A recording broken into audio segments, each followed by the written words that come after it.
The trigeminal nerve has three divisions: V1 ophthalmic, V2 maxillary, and V3 mandibular, with the trigeminal ganglion located in Meckel's cave. Trigeminal ganglion radiofrequency ablation and cryoablation is a precision anatomy driven procedure. Safe and effective lesioning depends on accurate understanding of the foramen ovale, skull base relationships, and depth control using fluoroscopic AP and lateral views. In this video, we demonstrate how detailed anatomical orientation guides selective targeting while protecting critical adjacent structures. The patient is positioned supine on the fluoroscopy table. The head is kept neutral with slight neck extension to optimize visualization of the skull base.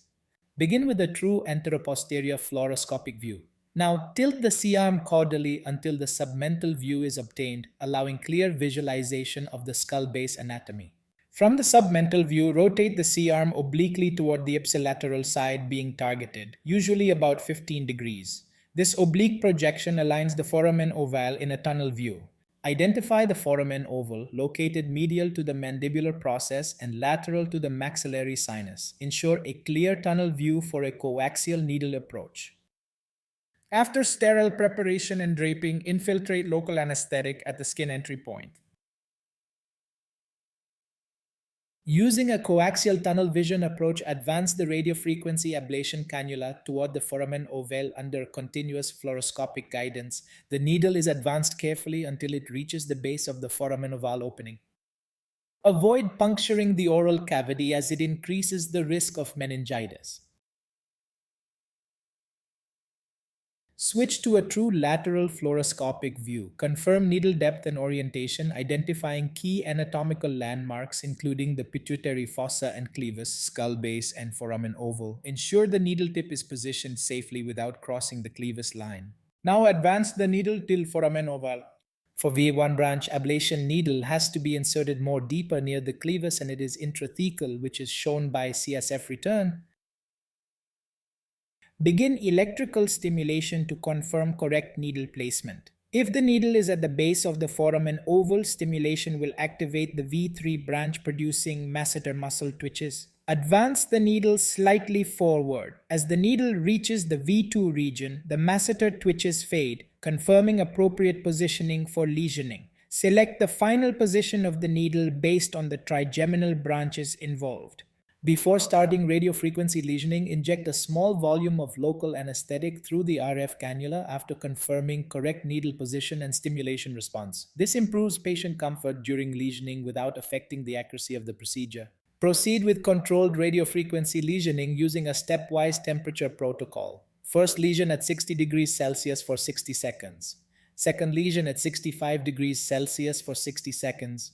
Third lesion at 70 degrees Celsius for 60 seconds. Do not exceed 70 degrees Celsius to minimize the risk of excessive sensory loss or complications. If V1 branch is involved, evaluate corneal reflex after each lesioning. During radiofrequency lesioning, rotate the RF cannula slightly between each ablation. This allows the curved active tip of the needle to create overlapping lesions, thereby increasing the effective lesion size while maintaining controlled temperatures.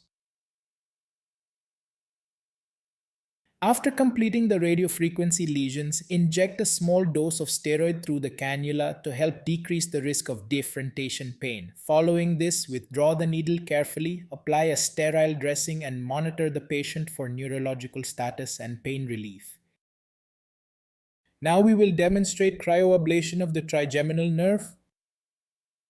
Under fluoroscopy, the foramen ovale is identified in the anteroposterior tunnel view. The C-arm is adjusted to obtain a clear tunnel vision of the foramen.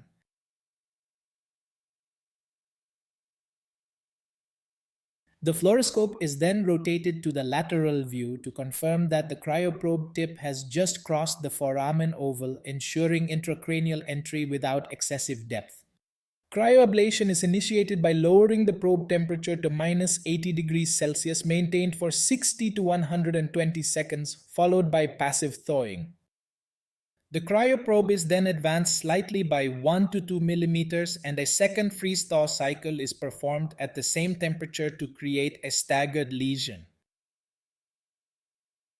If needed, a third cycle is applied at a slightly different depth to ensure adequate coverage while minimizing focal neural injury.